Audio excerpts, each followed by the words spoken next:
Senator صاحب، کراچی سے تعلق ظاہر ہمارا بھی ہے، آپ کا بھی رہا ہے، اور ایک عرصے سے ہم دیکھ رہے ہیں، اچھا واقعات مختلف ہیں، کہیں پر ٹمبر مافیا ہو، کہیں پہ آباد کاری ہو دریاؤں کی گزرگاہوں پر، کہیں پر باقی ایشوز ہوں، لیکن کراچی سے لے کے گلگت بلتستان تک ایشو ایک ہی ہے، گلوبل وارمنگ، کلائمیٹ چینج کے نتیجے میں انپریڈکٹیبل رین، اور وہ ایسی بارش جس کو پریڈکٹ بھی نہیں کیا جا پا رہا. محکمہ موسمیات کو اس میں دوش دیں یا کس کو کہیں، آپ کی نظر میں what can be the reason, کیا ایشوز ہیں؟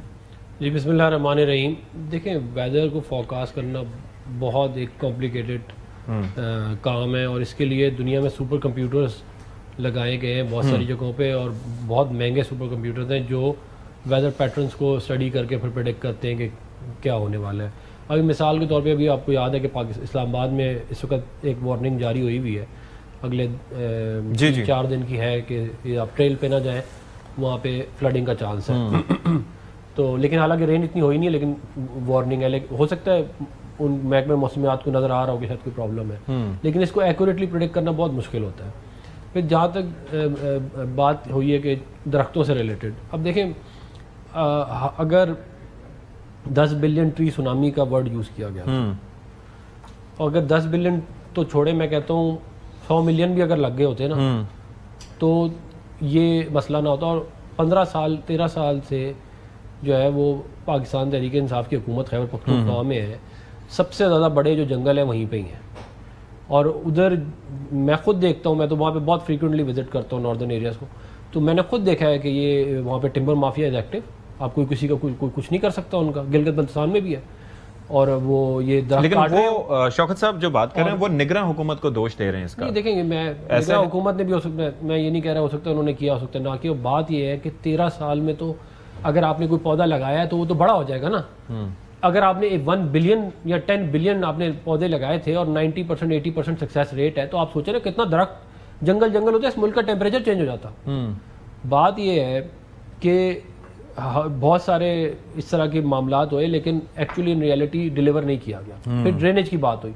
آپ دیکھیں ڈرینیج، ہمیں دنیا میں کہیں جا کے ڈرینیج کا سسٹم اسٹڈی کرنے کی ضرورت نہیں ہے. آپ اسلام آباد کا ڈرینیج دیکھ لیں، اتنا زبردست چلتا ہے اسلام آباد کا ڈرینیج، کہیں پہ پانی نہیں کھڑا ہوتا، بہت ریئر ہے. نالے کے قریب آپ چلے جائیں، کہیں پہ فلڈ آ جائے تو اس کا چانس ہے. جغرافی کا اس سے فرق پڑتا ہے. جیسے کراچی کی اگر میں بات کروں تو وہ ایک کراچی میں تو کم چانس ہونا چاہیے نا. دیکھیں کراچی میں کراچی میں ملیر ندی ہے اور وہ کینجر لیک ہے، اور مطلب جہاں سے پانی آ رہا ہے، اس کے علاوہ تو وہاں پہ کوئی نہ کوئی باہر سے سورس نہیں ہے سوائے بارش کے. جی تو اب بات یہ ہے، اور لاہور میں بھی آپ دیکھ لیں کہ جہاں پہ مسلم لیگ نون کی حکومت رہی ہے، ہم نے وہاں پہ ڈرینیج سسٹم اتنے اچھے لگائے ہیں کہ وہاں پہ نہیں اس طرح کا مسئلہ نہیں ہے کہ 4 دن پانی کھڑا رہے. پانی کھڑا ہو جاتا ہے اگر بہت زیادہ فلڈنگ ہو جائے، لیکن بائی اینڈ لارج اگر شہر کا ڈرینیج سسٹم اچھا ہے تو وہ پانی نہیں کھڑا ہوگا اتنی آرام سے. میں یہ بنیادی طور پہ یہ کہنا چاہ رہا ہوں بات کو. اور ہمیں دیکھیں، ہمیں ایک اور یہ بھی ضرورت ہے اب، کیونکہ یہ بہت زیادہ ہونا شروع ہو گیا کہ ہمیں اب یہ جو ہم نے تھریٹ الرٹ ہے نا اس کا، جس کے تھریٹ کا پہلے ارلی وارننگ ہوتی ہے، وہ سسٹم جو لگانے تھے خیبر پختونخوا کی حکومت نے وہ لگائے نہیں. وہ سسٹم آیا اور وہ ان کو امپلیمنٹ نہیں کیا.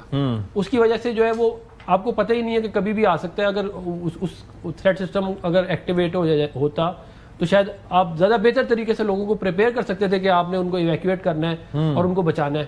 تو یہ تمام چیزیں ہیں. اور پھر ظاہر ہے ہمیں دیکھیں ایک اور یہ جو لالچ ہے نا، لالچ، یہ جو ان لمیٹڈ قسم کی یہ جو ہوس ہے نا پیسے کمانے کی، یہ بھی ایک بنیادی وجہ ہے یہ جو اس ملک میں تباہی آ رہی ہے کہ پیٹ ہی نہیں بھرتا.